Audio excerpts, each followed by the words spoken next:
C'est l'heure du journal de l'Afrique. Soyez les bienvenus sur France 24. À la une ce soir, ces opérations de bouclage à Goma. Des arrestations qui créent la psychose à Goma, dans l'est de la République démocratique du Congo. Des centaines de personnes auraient été interpellées lors d'opérations de bouclage. Ces opérations sont menées par les rebelles de l'AFC M23 qui contrôlent la capitale provinciale depuis fin janvier. Les précisions à Kinshasa d'Aurélie Bazaraki-Bangoula. Et à cette peur s'ajoute le traumatisme des combats récents, presque 4 mois après les combats. Des habitants présentent des signes de stress traumatique.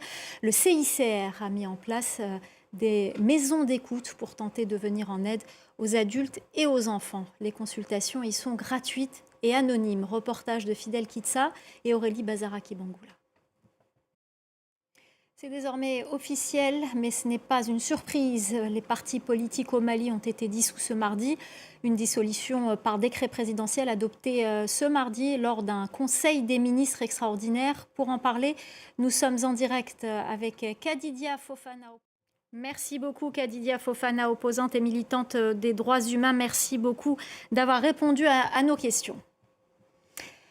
En Guinée, les avocats des victimes du régime d'Alpha Condé dénoncent la lenteur de la justice dans la procédure ouverte contre l'ancien chef de l'État.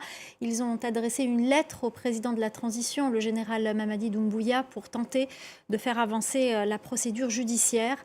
La correspondance à Conakry de Malik Diakité. Et puis sachez que le Premier ministre guinéen Amadou Riba a confirmé depuis Abidjan, où il s'était rendu pour le Africa CIO Forum, la tenue de l'élection présidentielle en Guinée en décembre 2025, en fin d'année. Le groupe français Orano a décidé de saisir le procureur de la République du Niger pour arrestation arbitraire, détention illégale et confiscation injustifiée de matériel. Une décision qui intervient après les perquisitions de ses bureaux la semaine dernière par les forces de sécurité nigériennes. La correspondance régionale d'Harold Girard.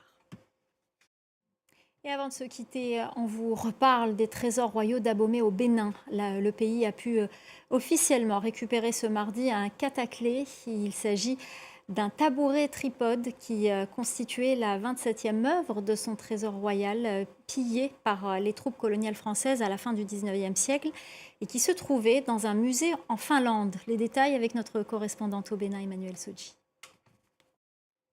Voilà, c'est la fin du journal de l'Afrique. Tout de suite, l'actu 360 avec Claire Hildebrandt.